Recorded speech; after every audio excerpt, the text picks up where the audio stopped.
So welcome all you beautiful souls to Empath 5D Revolution.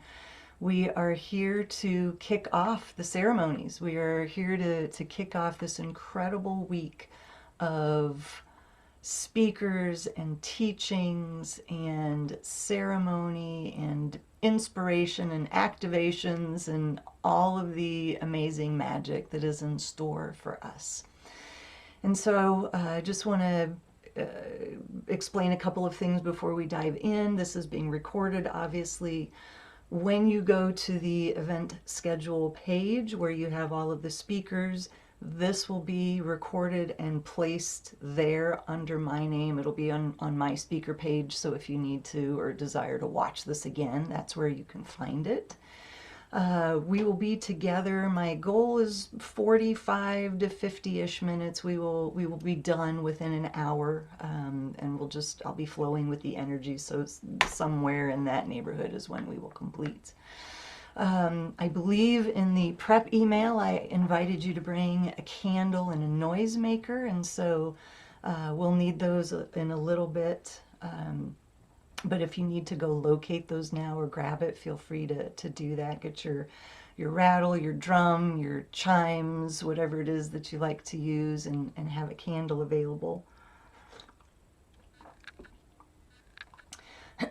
As a facilitator, as a teacher, of course, I love seeing your beautiful faces. It helps me connect with the energy of who's present, but I fully honor if you are in a space where you don't want to be seen. I have been there myself. Sometimes I might feel vulnerable. Sometimes I just want to feel inward and sort of be in my own process. So I respect if you choose to not have your video on. And of course, I love seeing your faces if you are willing to turn it on. I also wanted to speak into the timing, the celestial timing that we are a part of today. It is a full moon.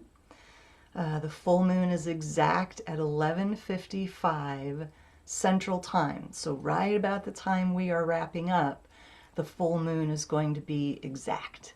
And it is a full moon in Scorpio, which is especially meaningful to me. So if you play with astrology, I have 4 planets in Scorpio, so I kind of can't help it. So intensity and deep emotion and all of those good Scorpio themes are certainly a big part of my life. But for those of you who may not work with the celestial timings, a full moon is a time of completion. It is a time of letting go. It is a time of releasing. And one of my good friends and colleagues, her name is Ruby Falconer, she says that Scorpio is known for its investigative abilities and its awareness of the known yet unseen. In the Egyptian pantheon, Scorpio is allied with Bast, the priestess who stands at the portal between death and birth. It is a given that out of death comes new life. And so I just place in your consciousness those questions of what is it that you are coming to this ceremony ready to release, ready to let go of and lay down? What are you complete with?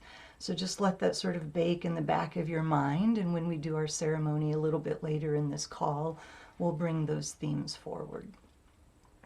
And so what I'm going to do now is set the ceremonial ground, open the field. I practice and study in a Peruvian tradition of shamanism called the Pachacuti Mesa tradition. And so I will be calling in the directions according to that tradition. But please, as I'm doing that, whatever tradition you practice, just overlay that with mine. Call in whatever it is you work with. There's so many different traditions where north means something in one tradition, but it means something in a different one. So as I'm calling them in, just call in what resonates for you. And so if you are ready to go ahead and light your candle, and I'm actually just going to pop off real quick because I forgot to get my candle.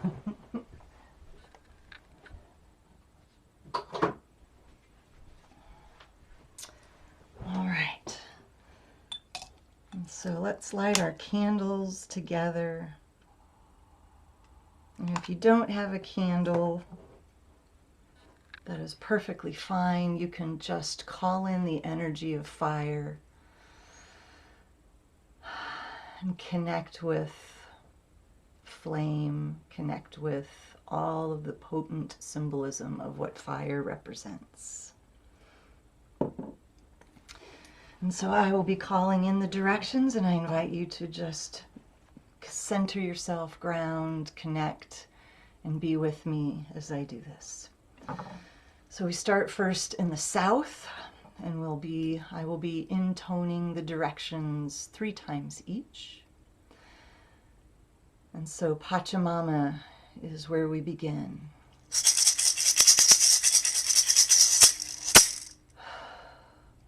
Pachamama,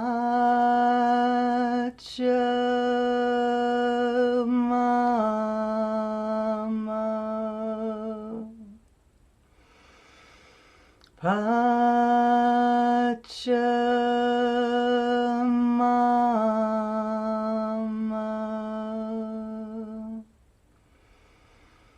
Pachamama.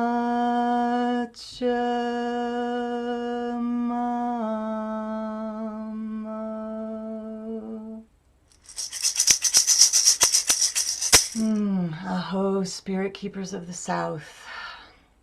South is the physical realm, the element of earth. And the tutelary animals in this direction are the boa and the anaconda. And so we call in and welcome all of the magic and the medicine of Pachamama, spirit keepers of the south, and this point on the wheel.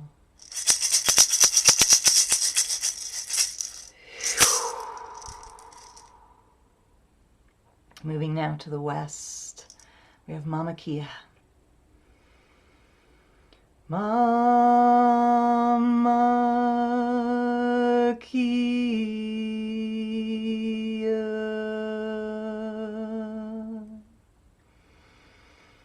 Mama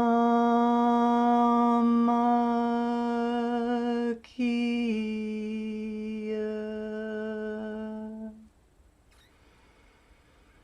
Mama Kia.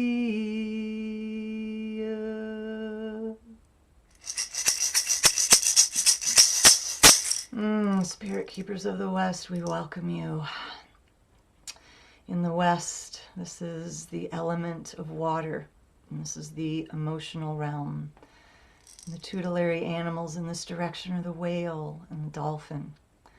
This is also the realm of Grandmother Moon and the divine feminine. And so we call in and connect with all of those beautiful energies to be with us as we welcome their magic and their medicine.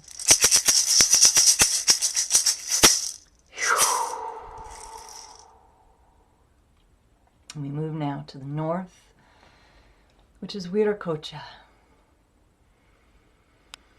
Viracocha,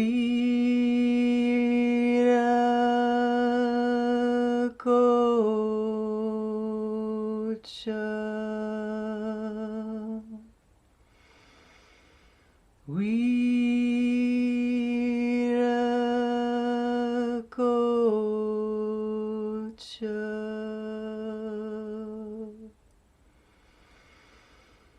Viracocha.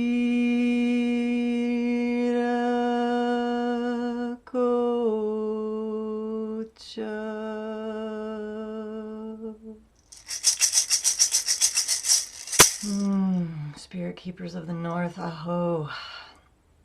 In this direction of north is the element of air. This is the spiritual realm. And the tutelary animals here are the eagle and the condor. And this is also the place of the ancestors. And as I was intoning Viracocha, I felt my own ancestors gathering behind me. We thank you all for your magic and medicine.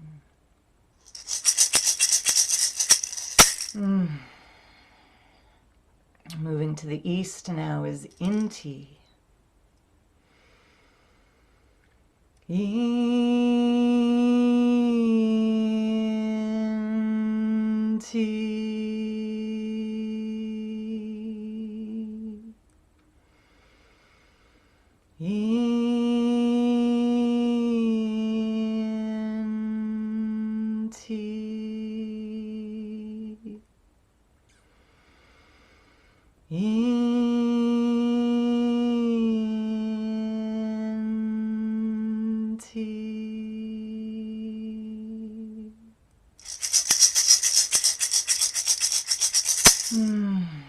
Inti, spirit keepers of the East. This is the realm, the mental realm, the place of the higher mind, and the element of fire. And the tutelary animals in this direction are the puma and the jaguar. And so we welcome your magic and medicine. And as it is the opposite of the West, it is the place of Inti Taita, Father Sun, and the direction of the divine masculine.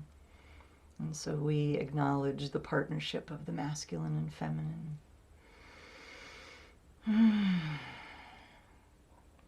moving now to the center, this is Kuichi.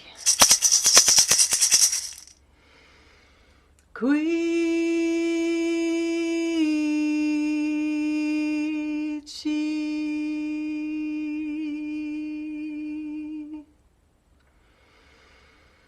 Kuichi.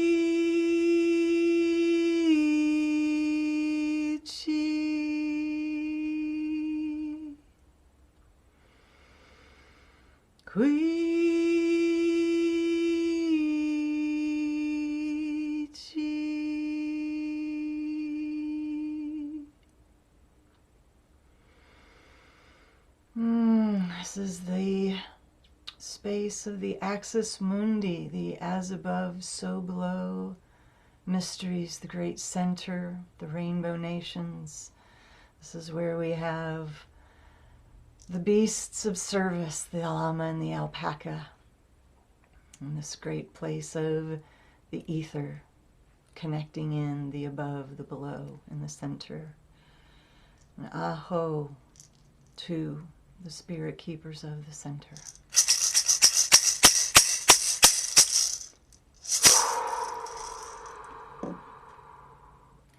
And so let's just take a moment as we connect in with each of our personal traditions, calling in whatever other guides and helpers, animal totems, archangels, ascended masters, star relatives, ancestors, and all the benevolent beings of love and light that you walk with.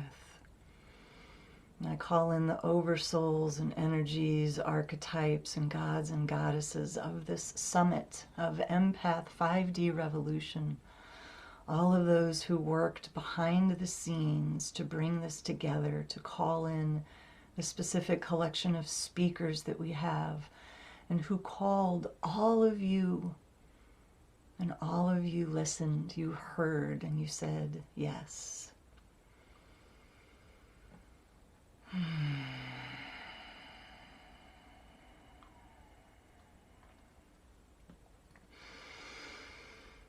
Beautiful. Aho.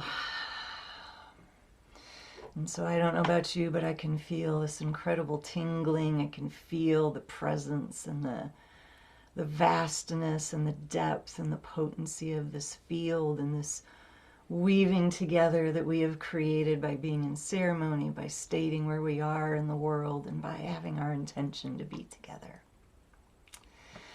So let me shift gears a little bit and just introduce myself, tell you a little bit about me for those of you who haven't met me, who don't know me.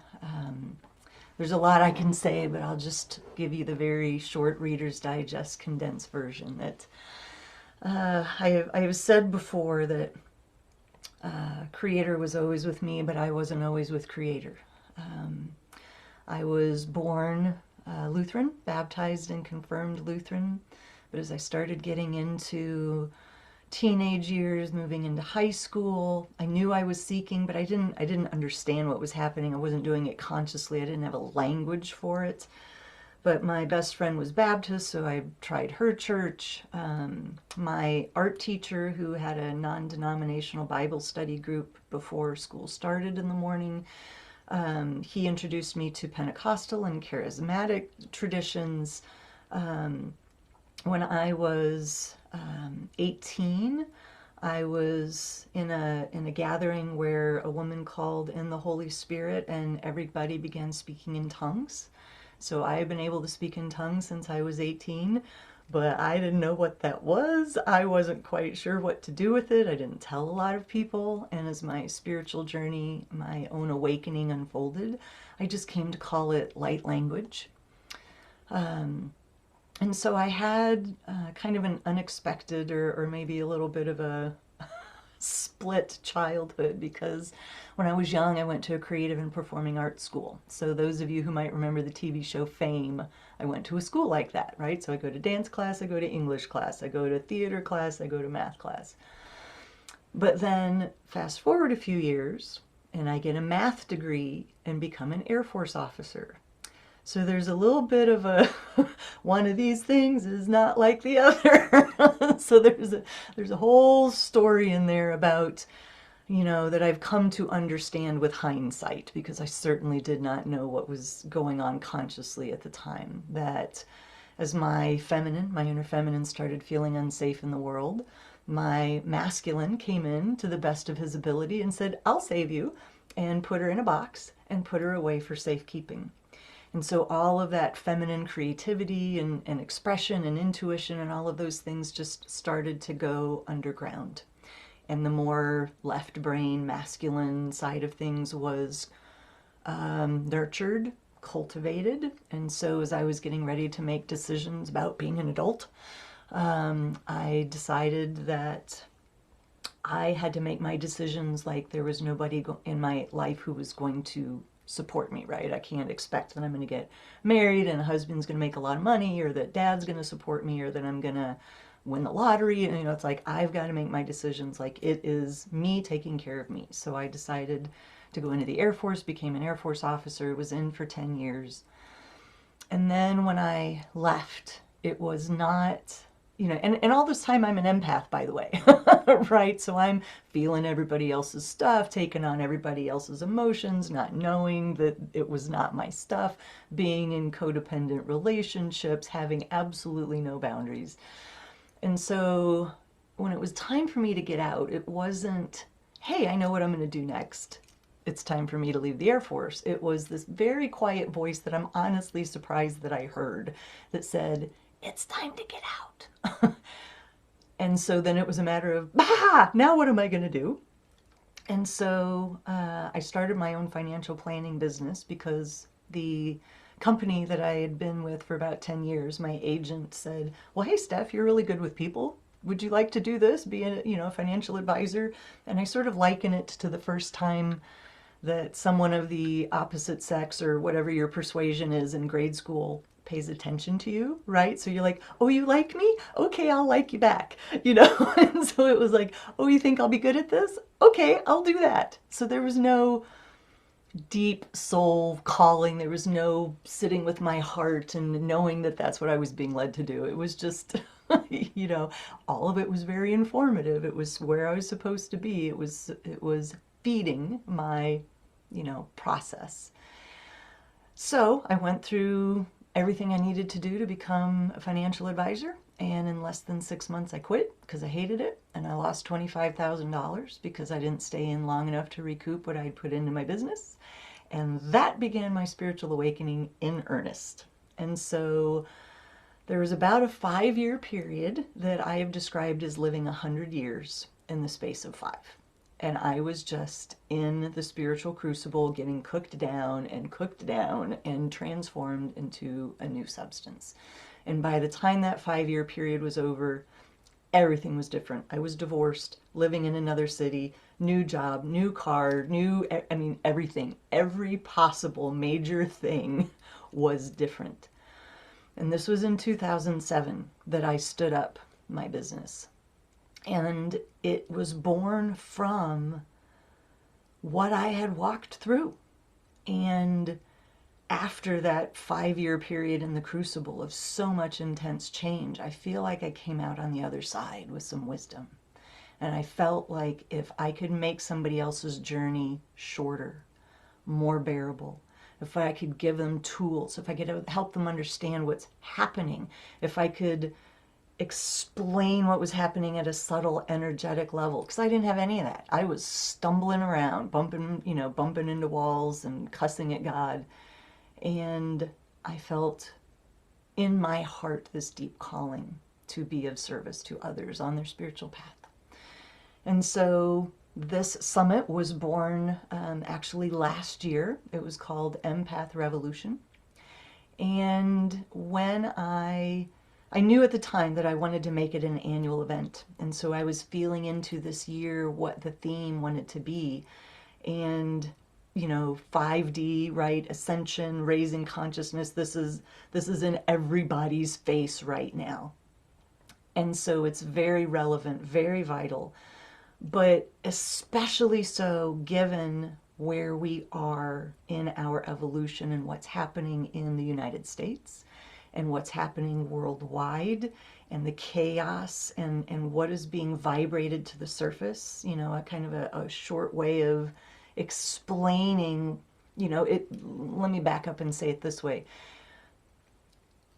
Humanity is raising in consciousness, right? Collectively and individually, our vibration, our frequency is raising. But you look around outside and you might be like, yeah, I don't think so. You look at what's going on in the world and it's hard to believe it. And so one of the analogies that I use is, let's say, for example, you live in the Midwest, we're in spring, moving into summer, coming out of winter. If you chart the temperature from day to day, especially in the Midwest, right? It might be 30 one day, and then the next day, well, it's 15 degrees. And then the next day we're at 45, and then we're at 28, and then we're at 52. And so it goes up and down and up and down and up and down. But it trends upwards. We're moving towards summer. The temperature is trending higher. And so if you take that analogy and overlay it onto a longer span of time, right? Humanity's not going to reach 5D consciousness next year.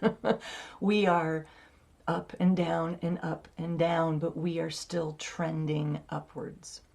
And so it felt very relevant. I'm very much a big picture and then let's make it practical kind of person. And I'll talk about that a little bit more in just a moment. And so when I had my vision and gathered the speakers, I really wanted to gather people with a variety of tools, a variety of experiences, because everybody resonates with something different. I also wanted to share a little bit in terms of my history. I talked about being an empath, but for the first 30 years I didn't know it. And so my book, The Evolutionary Empath, if you're not aware of it, I just wanted to show it to you. It's the subtitle is A Practical Guide for Heart-Centered Consciousness. It is a Gold Award-winning book. It is an international bestseller. It's been published in, I think we're up to 6 languages at this point. And it really is born out of my time, my personal journey as an empath, really having no teachers and no guides and figuring a lot of things out on my own and giving the bigger picture's perspective and then also giving tools to be able to manage our energy field and our daily lives. And then the next work that came out for me is Empath Activation Cards, which is an oracle deck. And so it's got a pretty juicy and deep guidebook, because for each of the messages there's not only the message, but there's also some sort of activity or invocation or something that you can do to help embody it, as well as I painted all of the artwork in this deck. And so if either of those speak to you, you can go to your favorite bookseller to purchase them, or you can go to my website and get a signed copy with a personalized inscription if that's meaningful to you. But I realized that, I'm an empath, and that is my tribe. That is who I work with. But more importantly, as empaths, We are here to help humanity ascend to the next level of consciousness. We are here on purpose. And I'll speak to that a little bit more in just a moment. There's a quote that I ran across a couple of months ago that I kept where I could see it as I was building this summit. And I wanted to bring it forward today because it inspires me, but I also wanted to offer it to you if it inspires you. And it's a quote by Jana Stanfield that says, "I cannot do all the good that the world needs, but the world needs all the good that I can do." And it makes me emotional to just say it because that resonates for me very deeply, because I imagine that I'm not the only one on this call who has looked at the world and said, what do I do? How do I contribute? It's too big. It's too much. How can I matter? And so one of the things that I can tell you as I have been conducted, obviously all of the interviews are recorded. I conducted them ahead of time. And so in these conversations that I had with all of our speakers, this theme just kept repeating itself in different versions, that we matter. Each one of us individually, we can make a difference where we are. There is a card in my deck that's called Shine in Place. And what it means is, you don't have to go start a nonprofit, right? You don't have to go march in Washington. You don't have to start a letter writing campaign. You don't have to be a public figure. Just be who you are, where you are. The fact that you are an empath, the fact that you have a level of consciousness, that you are awakening, you are a model for the people in your lives. You set the field. You have the ability to walk into a space, and if you can hold your energy and hold your center and hold your vibration, you can entrain the people around you to that level. You matter. I want to share a couple of influences that came to me and have been informing me and working with me as I have created this summit. You might notice on all of the graphics that there's a throne and a tree. And so in my oracle deck, there are several cards that I pulled from several different decks, but out of my deck, I pulled a card called Ascension Throne. And I will speak more about this. I'll give you a little preview, and then I'll say this again at the end of our call, that I will be offering a closing ceremony and additional teachings next Monday. So same time, same place, next Monday the 19th. And we will work very heavily with the Ascension Throne and do a guided journey where we will talk more about that. But I wanted to speak to it because you might be wondering, why is there a throne on everything?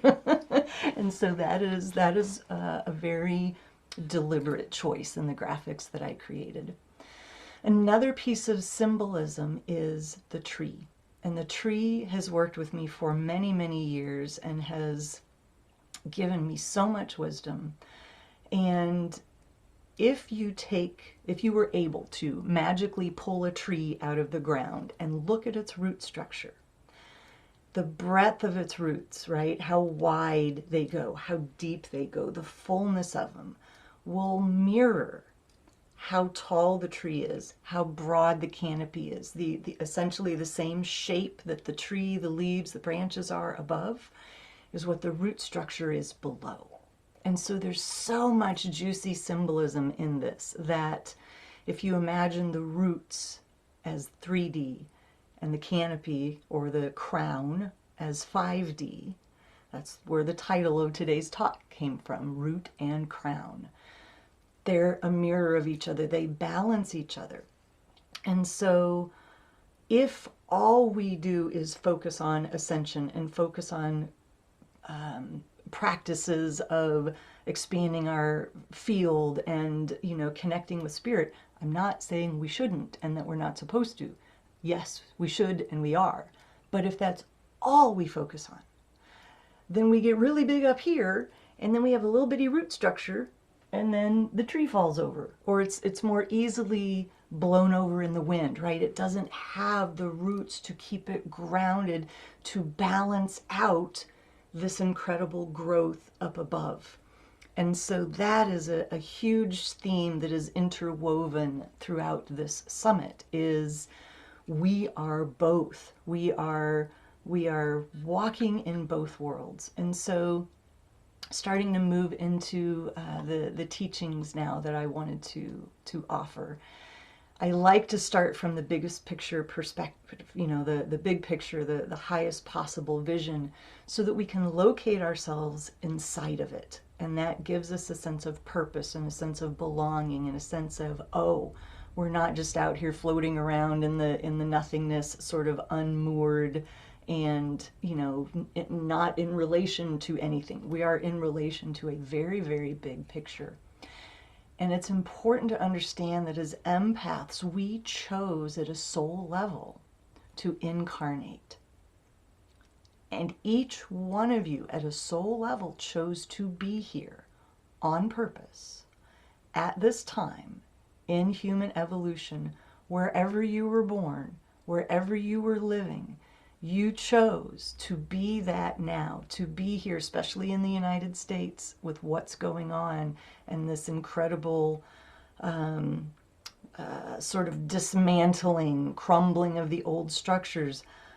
I had to really do some work to make peace with the fact that I chose to be here during this time. I'm being called forward. What is that about for me? And so that's a question to pose to yourself if you choose. Why did you choose to be here right now? Because you did. You may not remember, right? There's a lot of things we choose at a soul level, and then we purposefully incarnate into a paradigm of forgetting so that we can remember that we are creators. And so you chose to be here on this bow wave, if you will, this leading edge of humanity's transition into 5D consciousness and beyond. A very quick summary that comes from The Alchemy of Nine Dimensions by Barbara Hanclough. The 3D world is the world of linear time and space, right? It's the solid world of the physical form. It's where the lower frequency dimensions and higher frequency dimensions intersect. So it can be very challenging to navigate. 3D is a lot heavier, it's a lot denser.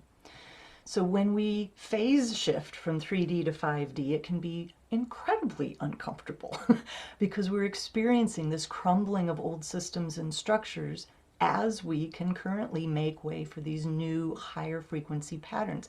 We are dying while being alive. We are walkers in both worlds. It's not as simple as yesterday I was in 3D and today I'm in 5D. We are back and forth and back and forth and back and forth every day. It is a choice that we can make in every moment if we cultivate greater mindfulness, greater consciousness. That's part of the tools of learning to walk in 5D consciousness for longer periods of time, to stay in it, to catch ourselves when we're out, and to come back to that space. It's a practice that we are cultivating. So in the highest expression of your soul purpose or your cosmic mission as an empath, you are here to help humanity ascend to the next level of consciousness, or to move from what Anna Dea Judith calls the love of power to the power of love. Because this next level of human existence, the fifth dimensional frequencies, are all about unity, living in heart consciousness, creativity. And so I just want to assure you and reassure you that you are not crazy, that you are not alone, that you are not the only ones. You are a path cutter. You are a front runner. And as such, that's a lonely place to be, right? When you're ahead of the pack, we tend to look forward and we're like, hello, hello, hello. Where is everybody? But if you look behind, look at the path that you are cutting for all of the people coming behind you, for the people in your lives, for your children, for your grandchildren, for your clients, for your students, for whoever you influence in your life. You are here on purpose, making a difference. I also want to speak very briefly about this concept of contraction and expansion. So I sort of spoke to it before, but I didn't use those terms. That, you know, when we have peak experiences, right? When we are in that 5D place, when we have these sort of nirvana experiences, or if you meditate and you experience the oneness, it is incredibly blissful and life-affirming and amazing, and it's so expansive. And then I'm sure you've all had the experience of the contraction that comes afterwards, right? Dropping back into life, where we still have to deal with aging parents and loss of a job and a car that needs a new transmission and children that are struggling and whatever all the other 3D things are. And it can feel like, oh, it's so heavy. It's so bad. But every expansion sort of expands your baseline a little more. So each contraction, while you feel it, because it's just, you're feeling this sharp difference between the two, you're still moving towards more expanded state. So remember I talked about temperature, right? Up and down, but it's still trending upwards. And so contraction, expansion, contraction, expansion. That is what this feels like. That is life right now as we walk in and out of these 5D and 3D energies, as we practice co-density, as my friend and colleague Judith Corbin Blackburn calls it, co-density. There's another concept called raising the bottom, which you might have heard of. That's just another way of saying the same thing. This comes from AA teachings, where if you've ever experienced depression or just had despair or a bad time and you hit bottom, right? Raising the bottom is a practice of doing the work so that next time you hit that low point, it's a little higher than it was before. And it's a little higher than it was before. And that happens just through doing our inner work, doing our shadow work, doing our energy hygiene practices, you know, confronting the parts of ourselves that we really would rather not look at, drawing boundaries, all of that good inner work stuff. And so I want to move now. So that was kind of the crown teachings, right? The bigger picture, the highest level viewpoint picture. So now I want to move to the root teachings. And so, you know, like I said, we are practicing holding more light, sustaining a higher frequency, operating inside of 5D consciousness, while simultaneously dealing with paying bills and, you know, the house needs a new roof and all the other aspects of 3D that we are walking through. But what has become so clear, especially as I had all these conversations with all of our speakers, is we can't just play at this anymore. We can't just occasionally engage in self-care. We can't just do our spiritual practice once in a while. We can't just perform our energy hygiene when we have time. For me, especially, I've been doing this work for a long time, but I have had to up my game. I have had to make a commitment to myself for consistency. I did all of these things, right?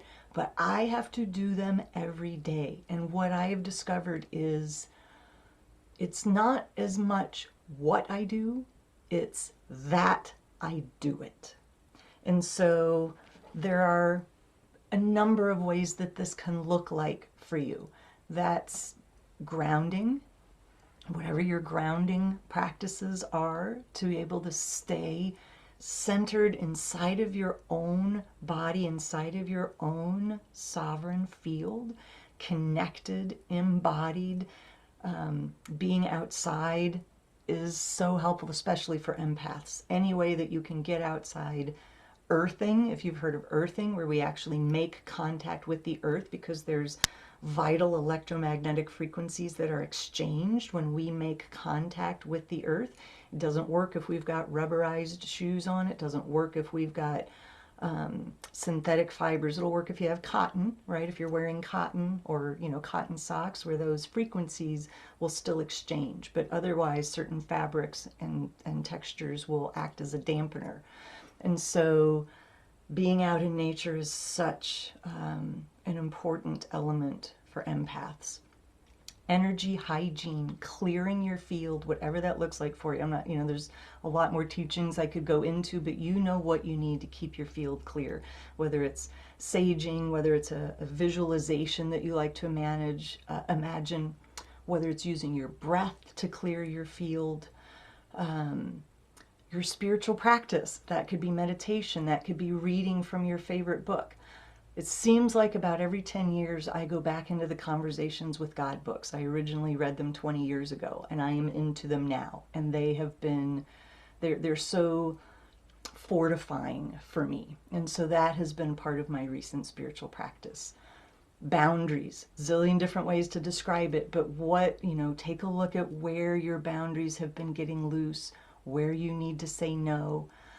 Something that I have been doing as well is being even more diligent about cultivating who and what I choose to expose myself to.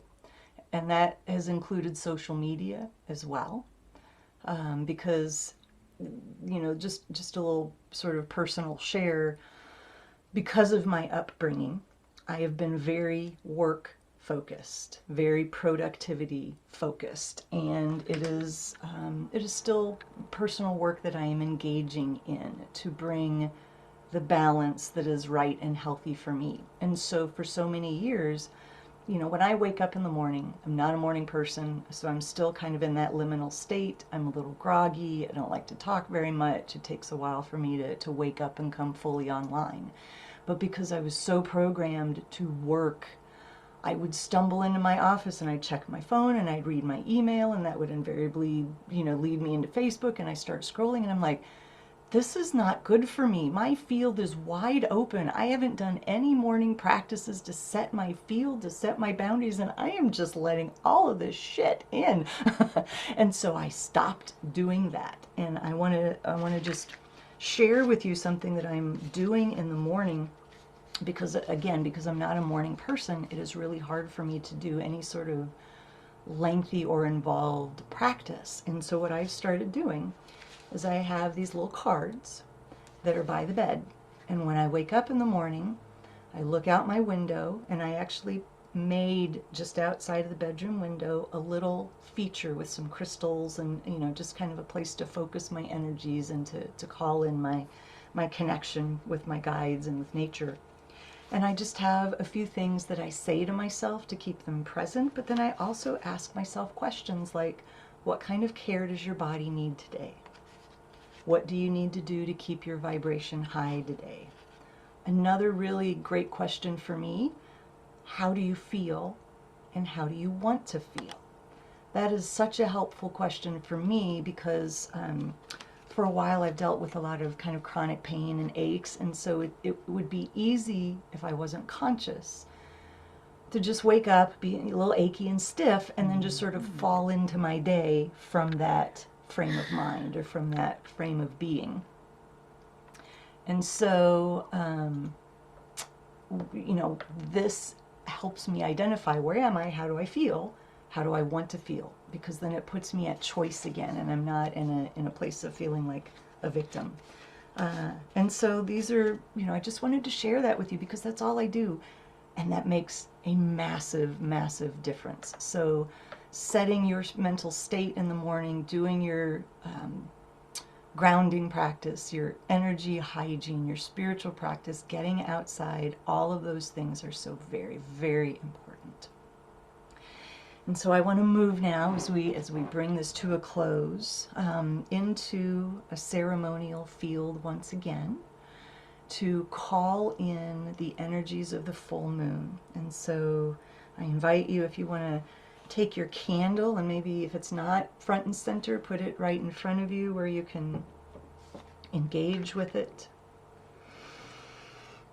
And I invite you to close your eyes and to take a deep breath and just allow your deep inhales and exhales to move energy in whatever way you need. If you need to wiggle a little bit,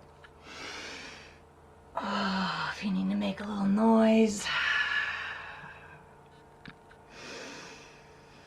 and then bring that to some stillness. Call in the energy of this full moon in Scorpio. Connect with what a full moon is about. It is about completion. It is about the ending of a cycle. It is about releasing. What are you ready to let go of? And you can just let those things percolate up in your mind. If it's easier for you to write them down, pull out a piece of paper and write them down. But there are things you have been holding, things you have been carrying, things that just need to go, to make space for what is next for you. You are being called forward, whether that's in your own personal life, in your business, or your work. Maybe you're at a life transition point, getting ready to retire, or the children are leaving home. What is it that's ready to release so that you can make space for what is seeking you?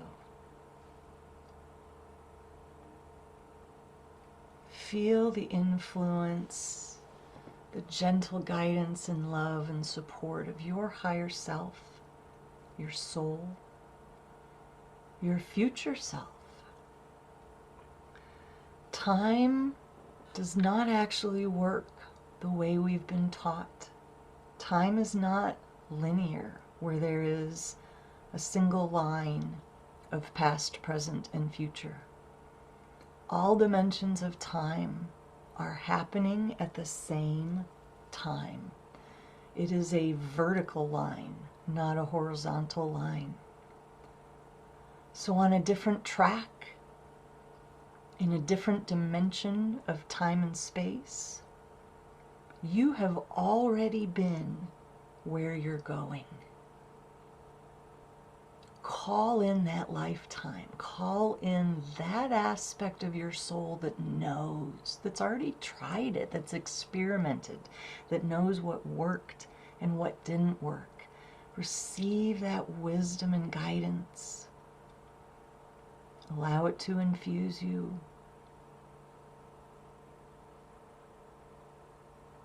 And you may have epiphanies popping in at this moment, or it may be seeding in your energy field right now. And I see in my mind a very gentle, soft, sweet snowfall with each individual unique snowflake falling, sprinkling each of you with these beautiful bits of inspiration, knowledge, insight, confirmation, whatever it is that you need.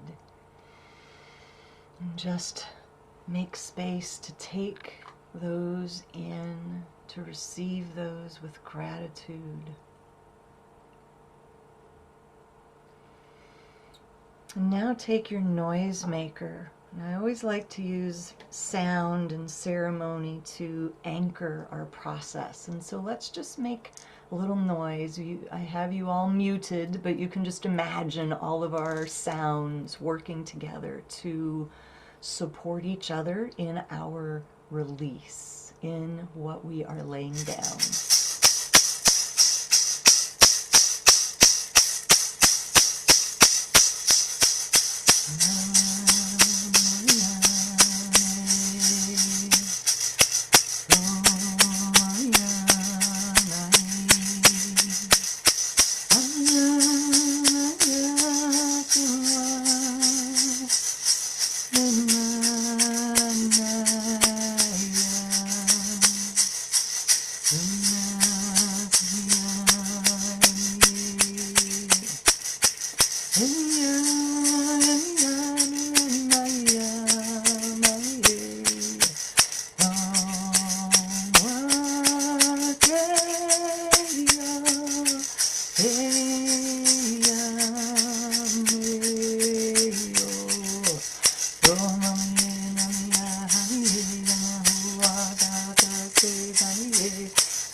Bring your body to stillness and just feel. Feel the energy. Feel what is released. And take a look at your clock, because the full moon is exact right now. And so, in this very soft and beautiful space, we bring our ceremony, we bring our teachings to a close. Just a couple of reminders that each interview, as it is released this week, will be available to view for free for a period of 48 hours. If you find that you're not able to get to all the ones you want, or there's some you watch that you want to watch over, I encourage you to consider purchasing lifetime access, and that way you can have access to all of the videos, all of the speakers' free gifts, and you can watch at your leisure. And so I thank you. I'm so grateful for you being here. If you have any issues, questions, concerns as the summit goes on, please don't hesitate to reach out to me. Blessings to each of you.